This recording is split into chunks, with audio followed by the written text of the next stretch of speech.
came about. In the upper left. Feature video. Nobody knows. It's pretty good, actually. Okay, so 20 years ago we talked about the internet. Oh, it's just a fad. They'll never last, right? I was, over Christmas, spent a little bit more time with the family, and my wife shops a lot online. And she found something. Oh, maybe a dress for tomorrow night. Like, you want me to get your debit card? She's like, no, good. She has her freaking debit card memorized. Are you kidding me? So people are using the internet for everything nowadays. But anyway, social media is, I don't even say it's the next wave, it's here. And your clients are Googling you before they meet with you, whether you know it or not. You have a brand out there, whether you know it or not, and you can either control it or you can let other people control it. So we have to get ahead of it. One of the reasons I'm so excited about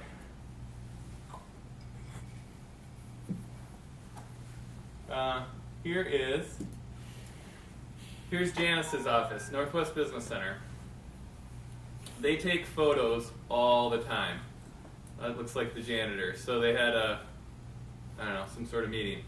They had a holiday season deal. Take pictures. Throw it on Facebook. Their office decorated. Oops. Okay? So we're going to do this. So send us your photos. We're going to get a Facebook going. And we're going to get our messaging out there about how cool we are and how great our culture is. That Zimpelman. Welcome aboard, Hector. Hired a new advisor. Put it out there. Tweet, Facebook, website, all that good stuff. Monthly NAFA meeting. They have Steve Parrish's blog going on here. Okay? So, social media. And you guys can all tie into this as well. You can have a business Facebook page, I think, right? Sure.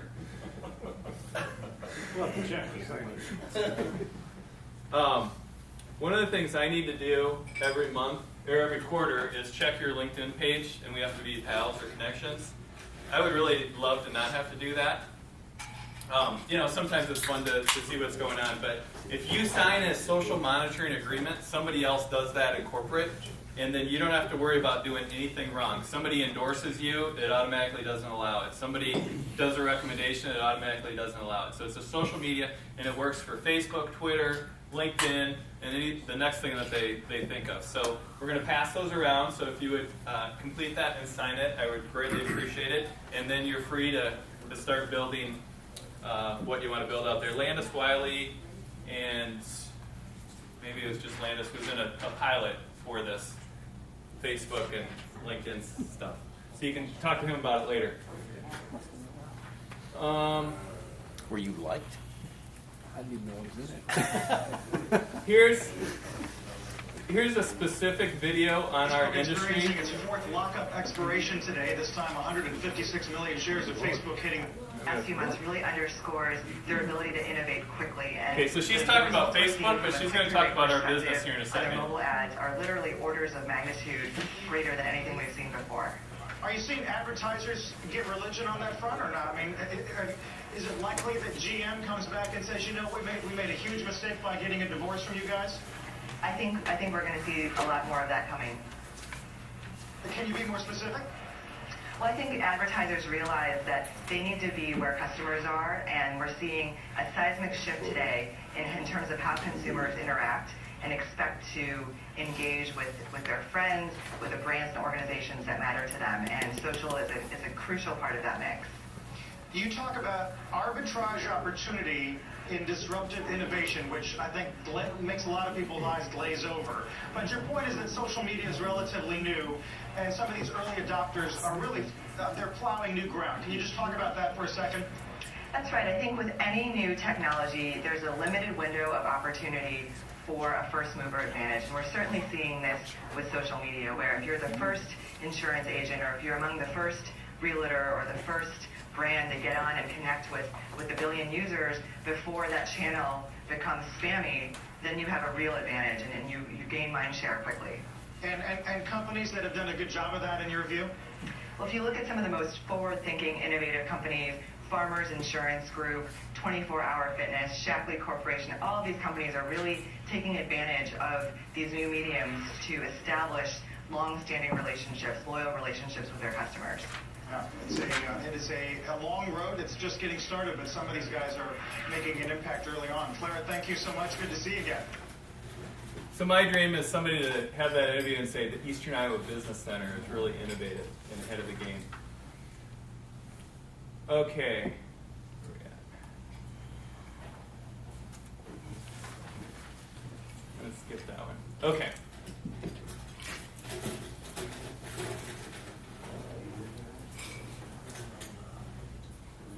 Our government is interesting right now. So I found this video on the debt limit that I thought was pretty good.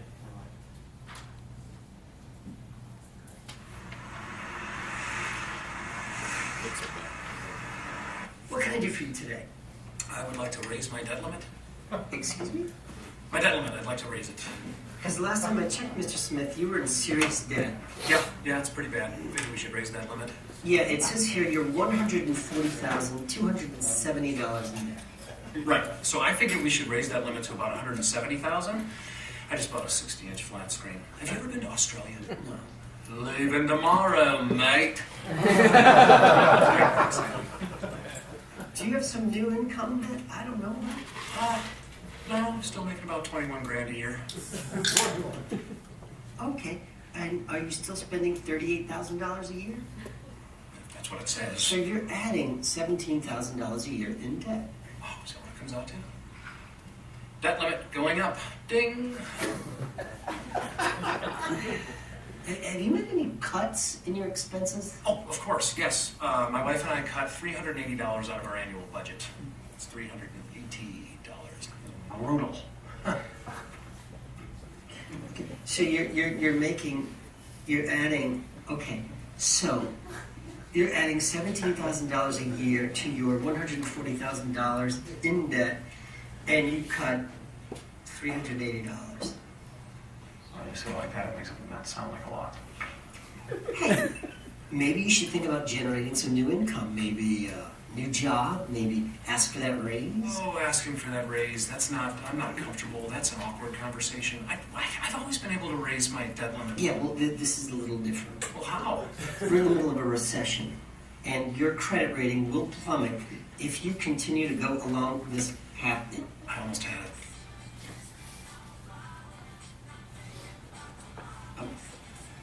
You don't see how bad this is, do you? I cut my budget by $380. Are you kidding? I'm sorry, Mr. Smith. We can't help you. I'm very sorry. My wife is going to lose it. Been there. I mean, $380 was bad enough. I mean, this is going to end our marriage. We stopped talking to each other for a month. The baby was totally freaked out. Wait, you have kids? Yeah. Yeah. Sign there. All right. My kid's a blessing. I mean, she's got plenty of time to deal with all this, right? Absolutely. Are we all set? You're all set. All right. Let's go, kiddo. We gotta meet Mommy at the car store.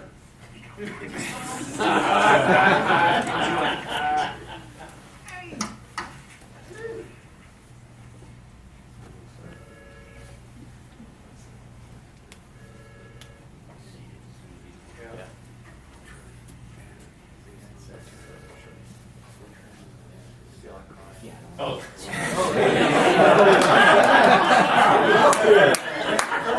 a theme here. There's a theme here.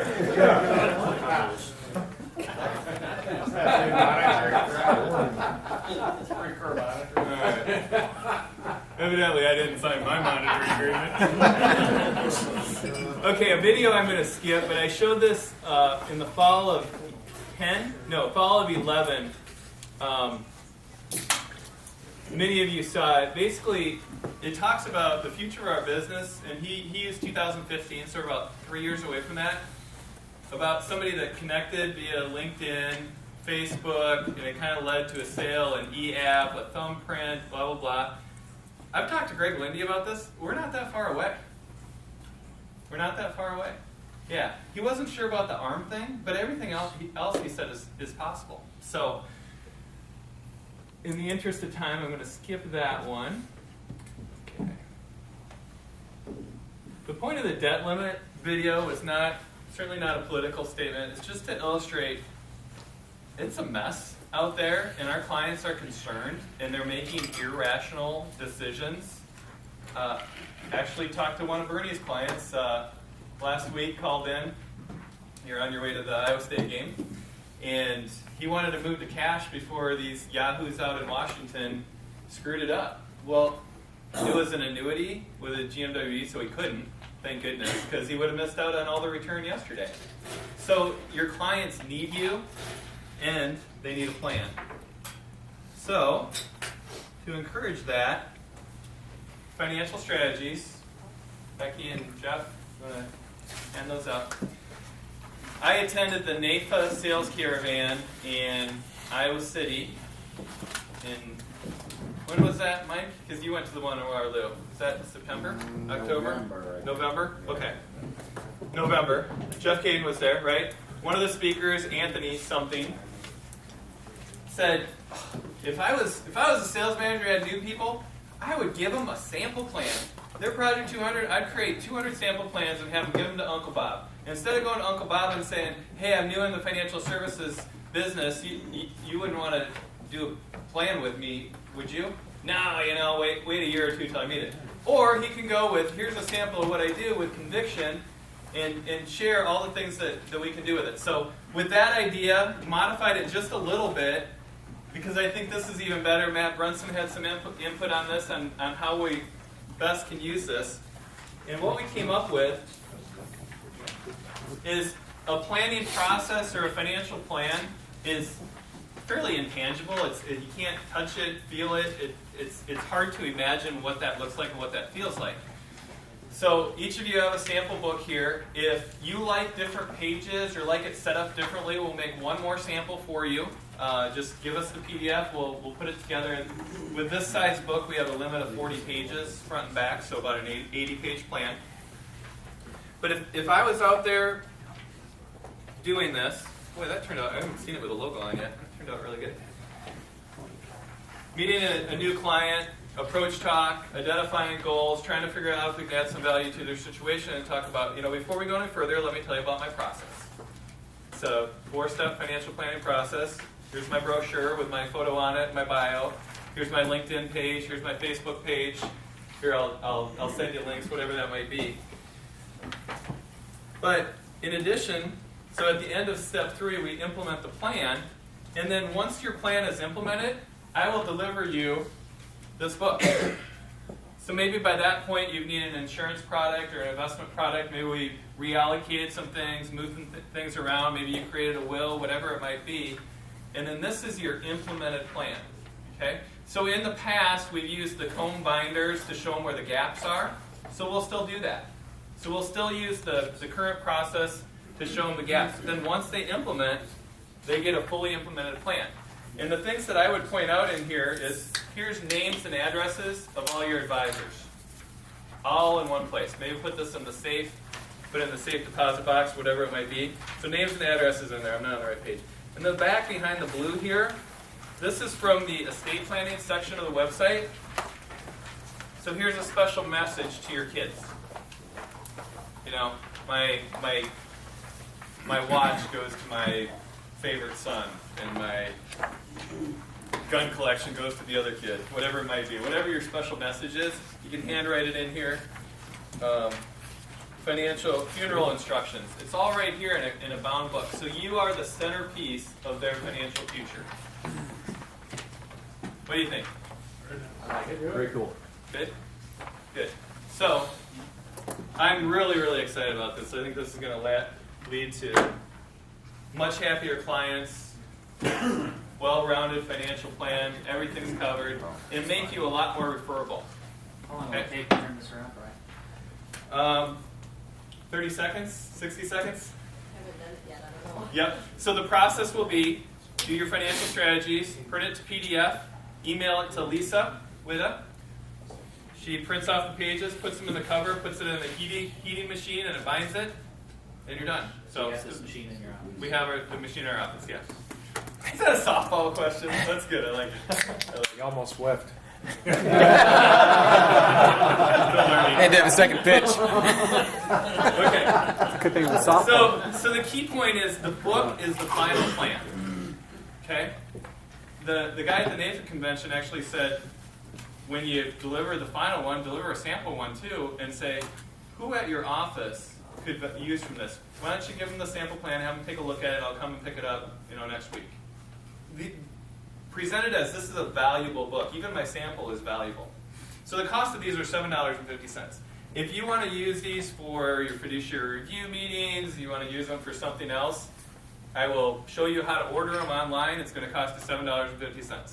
We want to maintain a supply in our office for financial strategies. If you need 20 of them for something, you'll need about a week lead time, and go ahead and order them. I'll show you how to get the logo and help you through that process. But we really want these, primarily for financial strategies. If you want to use them for something else, that's great too, but it'll be at your own expense. So we'll cover the cost of buying any financial strategy, final plan you want to put together. All right.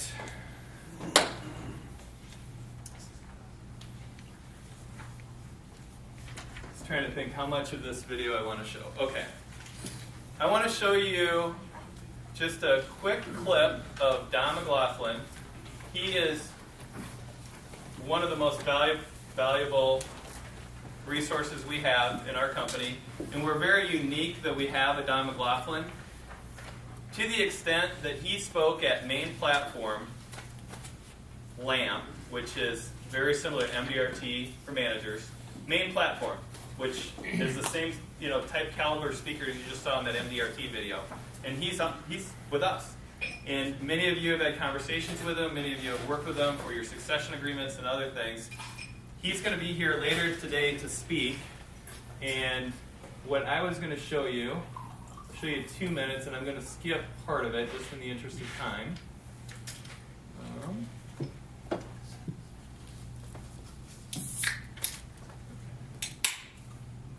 7 years ago, when Principal Financial Group asked me to take on the job of being responsible for succession and transition planning for our career agents, frankly, there was no job description. There seemed to be a lot of misunderstanding about what it is that I was supposed to be doing for a living.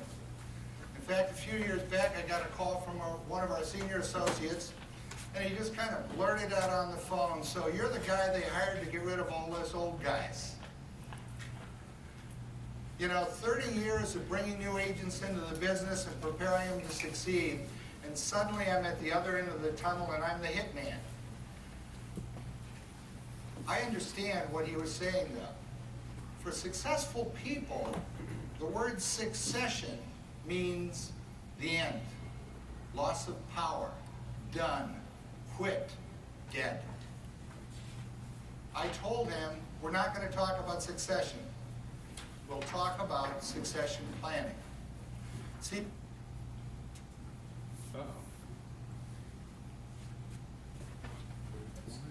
All right, I guess he wants to stop right there. That's fine. It's prerogative.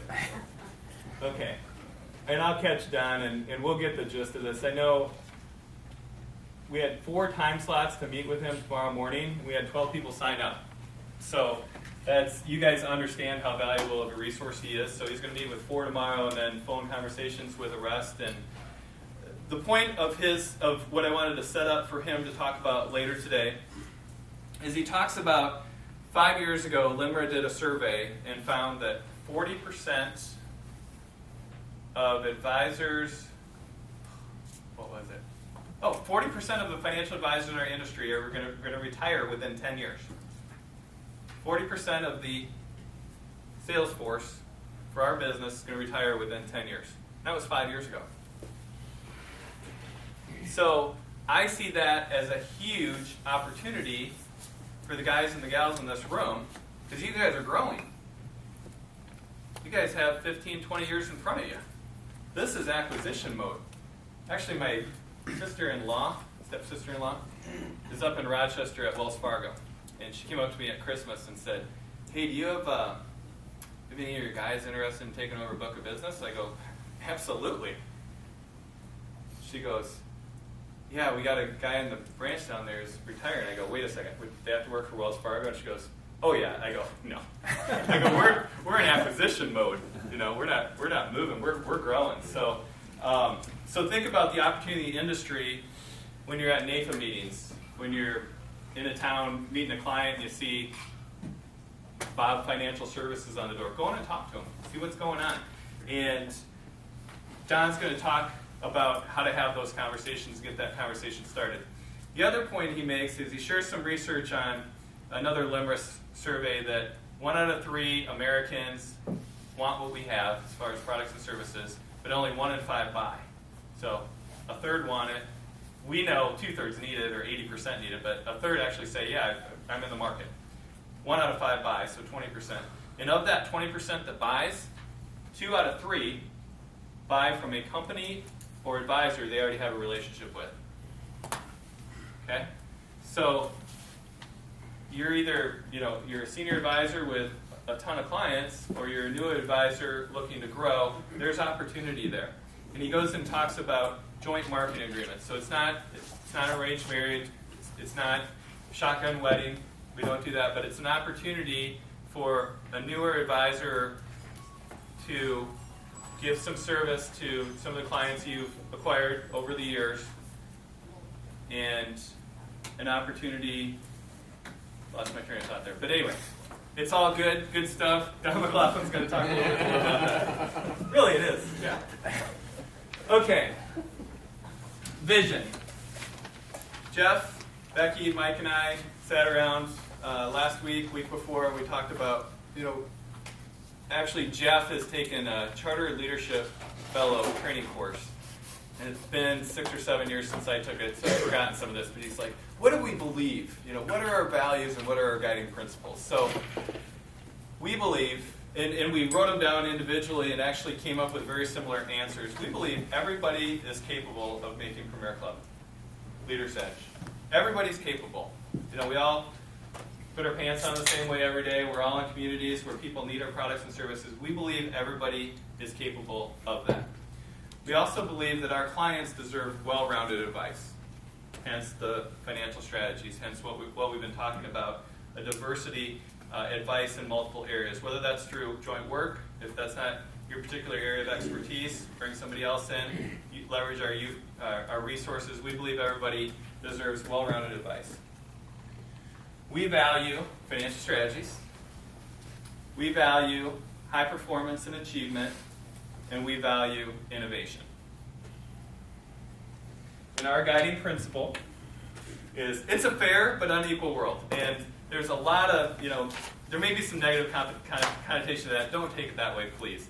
It's a core belief principle is success in life is exactly tied back to the choices you make and the hard work that you put in. So we see achievement, we see success as earned. It's the hard work.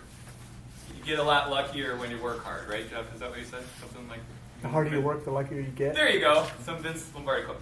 But fair but unequal world. So you put the effort in, we're going to put the effort in. We're still going to, treat everybody well, but it's a fair but unequal world. The more our AE levels go up, the higher you produce. Our grid payouts on GDC go up. It's a capitalistic environment, and that's what we believe as well. We will reward and recognize Leader's Edge. So there's 3 houses. There's a master suite in each of them. Evidently, I found out mine doesn't really have a master suite, but so they go to Witzel, Feller, and Kirk Sadowak. So the tiebreaker on Premier Club was highest life insurance. So there's an example of it's fair but unequal. We're going to reward success. Okay, I'm running low on time. All right. So we finished number 1 as a unit. Now we have to compete as a business center. So it was great to end on that note as the number 1 unit. There's 31 or 32 business centers across the country. Based on our ICCs last year, we would have finished 10th, just ahead of Chicago, Illinois, where they have 9 million people in 30 miles. So 10th place. My vision for us of course, is to be number one. And you notice the date there is 2022. Can anybody guess what kind of growth rate we would need each year to get to 5.2 million?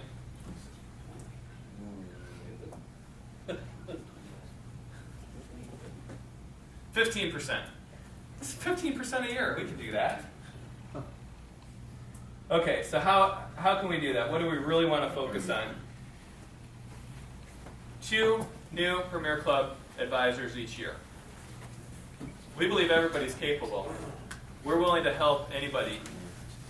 If you tell us that's your goal, we're going to move heaven and earth to help you get there. Whatever we can do to support that, we're there for you. So adding 2 Premier Clubbers a year. Grow our presence outside of Cedar Rapids. We have a little bit of capacity in Cedar Rapids, but more of a launching pad for other communities. I know Mike's coming to our office now. Eventually, we'd like you to get south somewhere where your business contacts are. Grow Cedar Valley. We have a great presence and great productivity there now, but there's certainly more capacity in that area. I know, Mike, your goal is to eventually have a unit office up there again. That's our goal too. So, as I mentioned earlier, the Eastern Iowa Agency used to have Iowa City, Cedar Falls, Dubuque, and Davenport and Mason City as offices. But a particular focus on Dubuque, we don't have anybody in Dubuque. Dubuque's a great town as long as you don't get lost, like I always do and Kevin Kessel did today. It's easy to get lost there, but it's a great community. They're doing great things in getting economic development and growing. It's a cool town. We would love to have a nice presence there as well. So that's the focus. Leverage social media, as I talked about. Be innovative. Be the clear choice. So if this was a vision statement, it would be this is to become the clear choice for financial solutions in our communities.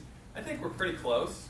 I know we are in Charles City. After going to your daughter's wedding, everybody I talked to said great things about Feller and Associates, and I don't know who else they're doing business with in town because everybody does business with him. So, and I know there's free bar, Brian. Open bar.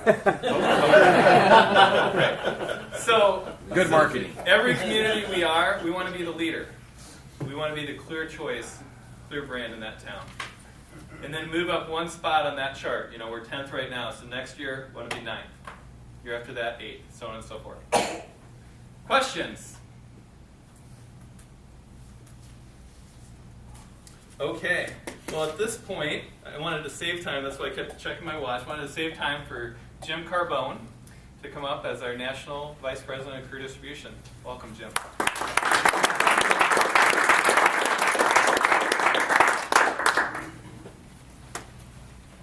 Thank you. Thanks. Well, congratulations on that number 1. I mean, that is just a phenomenal accomplishment, and not an easily achieved accomplishment. So my hat's off to you. I know there'll be a lot more noise when Brian opens the bar and you guys start having a really, really celebrate. And certainly I wanted to be here to congratulate you on becoming a full-fledged business center. Really, it's by virtue of what you've done, what you've accomplished, the strength of the organization, certainly the strength of the leadership team, and the market that you're in. And I know a couple times here, even this afternoon, you've referenced a smaller market, but we excel in many places around the country in these smaller markets, and you know that, and certainly you'll continue to take advantage of that as you go forward.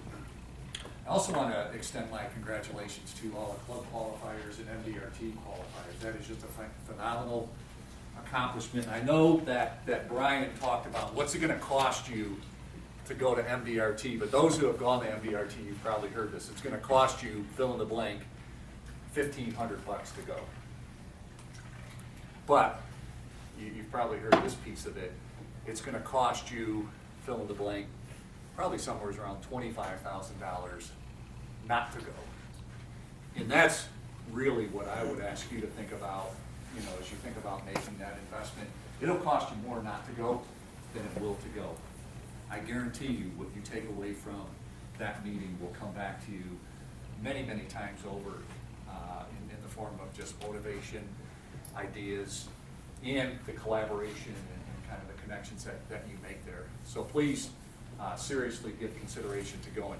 You will see tomorrow morning, check your Blackberries or your iPhones, an announcement from Tim Miner announcing the club destinations for 2014.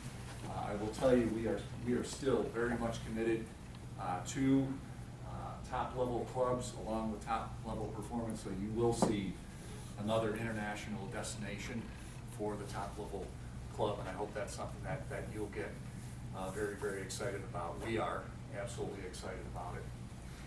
So there's a lot going on in and around career distribution. What I thought that I would do is just take the next couple of minutes and treetop it, and maybe connect it a little bit to what's going on here. But certainly one of the themes is growth in and around not just the organization and ICCs and representatives, but also business centers. And certainly, you're a part of that, but I hope that you also caught that we are doing a similar thing down in Texas.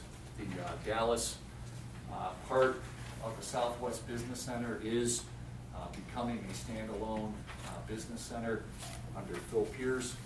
And really what I'd like to do is just recognize, one, Larry Reelitz for what he's done in Midwest. And I can tell you, and I know he sends his best wishes, but Larry has been the ultimate professional. These are sometimes delicate situations, as you can imagine, as we talk about splitting off a business center. I can just tell you Larry has been top shelf and top notch every step of the way. And similarly down in Texas, Rich Kimmel is worked very, very closely with us to try to make that a reality, to have a business center in Dallas under Phil Pierce.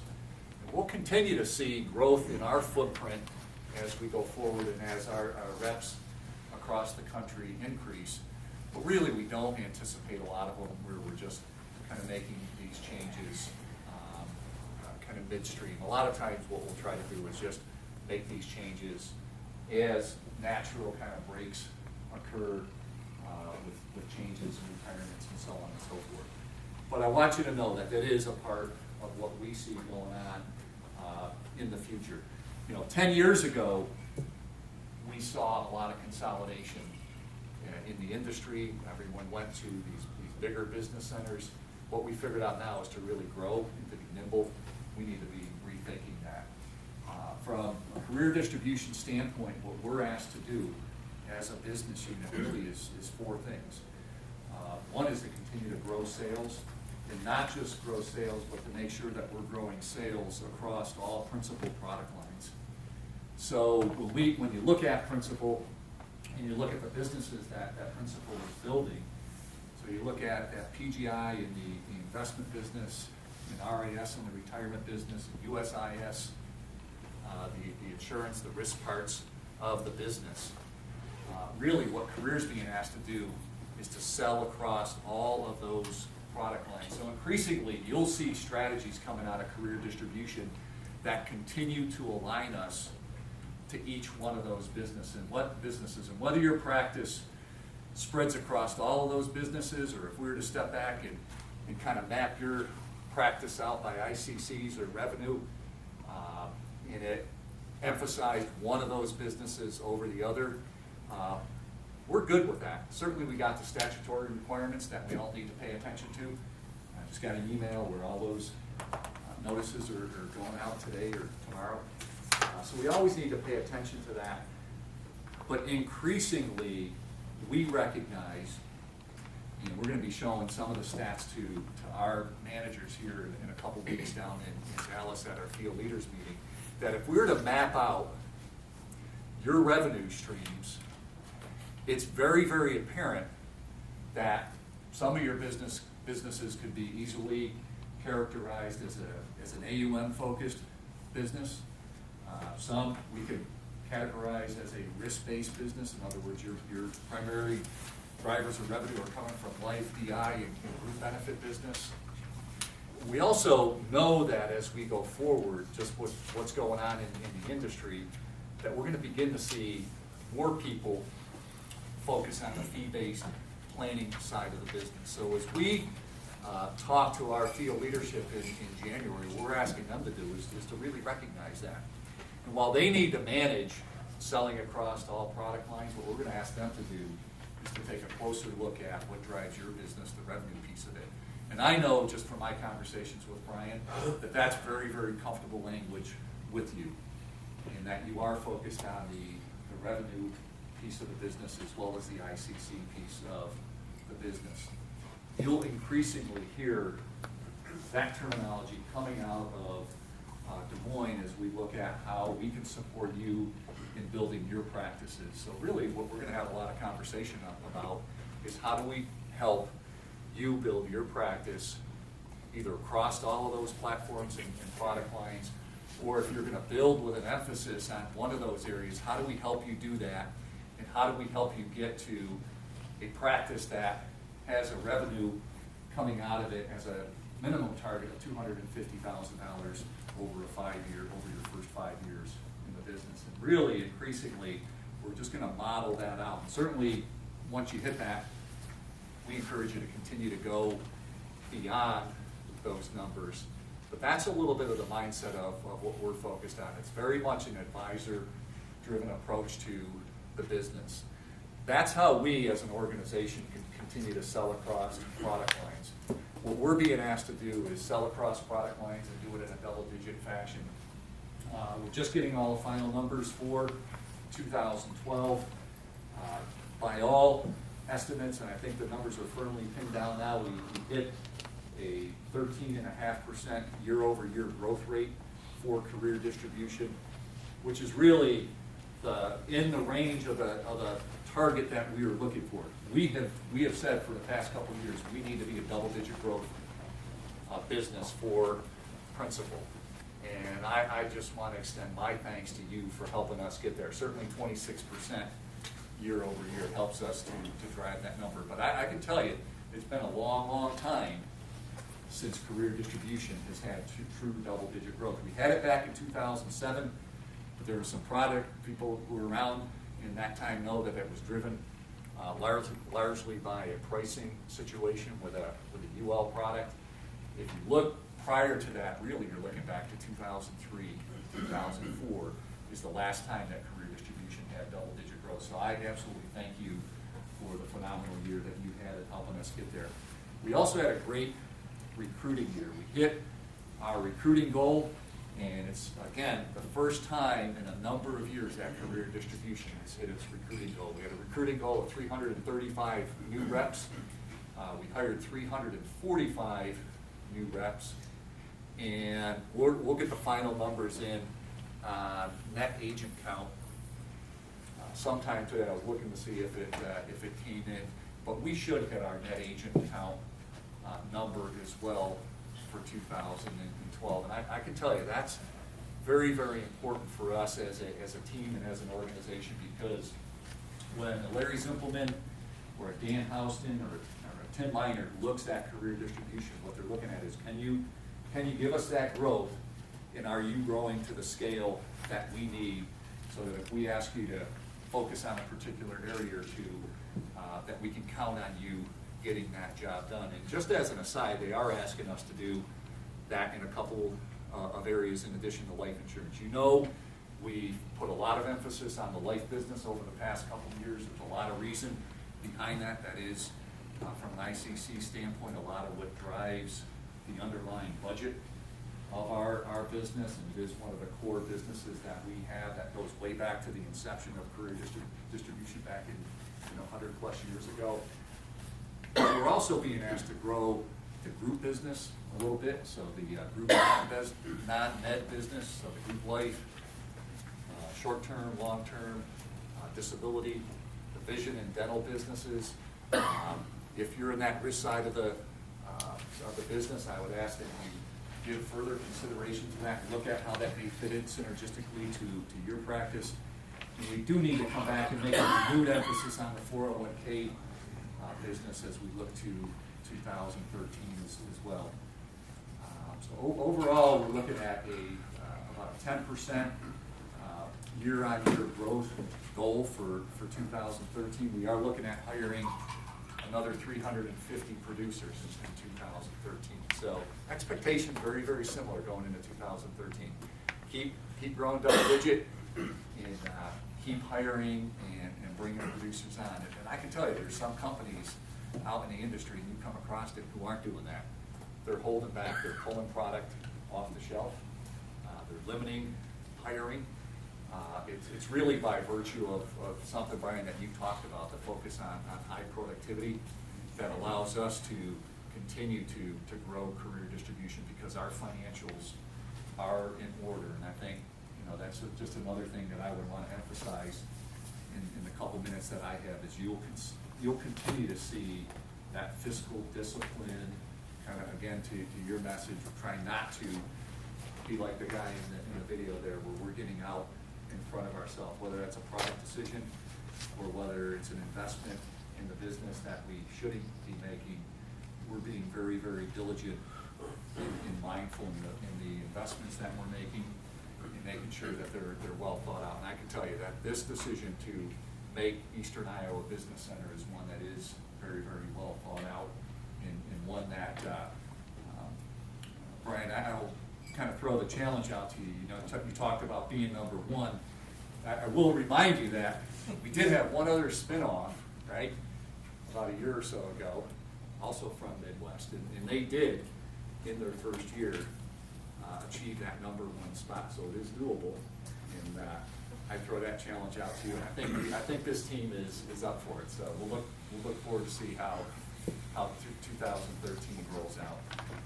The other couple of things that we focus on in career distribution and just from a big picture is the leadership development piece of the equation. So it's sales, it's growing scale, and it's leadership development. You may sit there from your perspective and say, well, how does that impact me? Really, how it impacts you is that we do continue to make an investment in the leadership teams that you have on a local basis. But I can tell you that the message that they're hearing is how can they help you build your practice, and how can they help you build that practice up to the levels that I just talked about a couple of minutes back. So we'll continue to make that investment as we go forward. And then the other thing that I'm asked to do, and this one comes directly from Nick Cecere, who I report to, and that's the culture piece. And that is, continue to build, keep the culture alive that you've built in career distribution, strengthen it, make it grow, and help it get better. And that culture piece is one that takes on an identity a little bit individually, business center to business center, location to location. But I ask you guys to really think about that and take it serious. We do. We feel, and I can tell you personally, I feel we have the best culture in the industry in terms of a distribution system. Now, I know it's not perfect. I know that there's things that we can do better, and we're focused on doing that.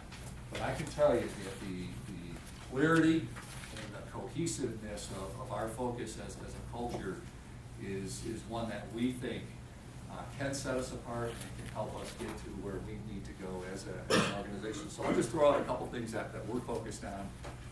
And maybe over the course of this couple days, you can see how that fits into your focus as an organization. But first and foremost, it is making sure that we're aligned with the market focus that Principal has. So it is that small and medium-sized business market, those business owners, executives, key employees, and really kind of the emerging high net worth population that's out there. We are focused very much on a needs-based approach. So it's not a transactional organization that we're looking to build. It's one that is focused on those client needs and using a recognized system to get the job done. We're focused on professionalism through professional designations. And I know that was referenced, people taking American college courses.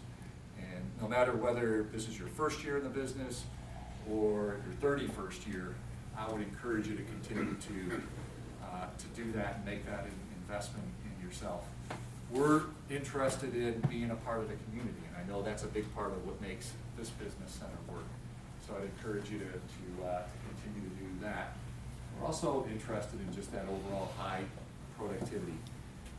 I know all of you know that we reinstituted contract continuance this past year. That's just one thing that we felt we needed to do to continue to bring the organization back to that high level of expectation overall, and it keeps our kind of financial house in order in doing that. So all in all, it's just those four simple things that we focused on, but I can tell you the one thing that really underlies all of that is you. It's a focus on building your practices and helping you succeed in what you do on a day-to-day basis. That's really the focus of everything that we do in Des Moines. So with that, I again thank you for everything that you're doing. Look forward to being around the balance of the afternoon and maybe catching you during the break to say hello. We're probably running over on time, but Brian, I am going to just ask if there's any questions that anyone might have before I wrap it up. Any questions, anything burning on anyone's mind? Jim, as you pull out your crystal ball and look ahead to this year, are there some significant components of the business environment that you think are the biggest opportunities for PFG or for this group on a go-forward basis? I mean, what's the game changer in 2013? Well, certainly there's a lot going on from the product development standpoint. I think everyone knows that.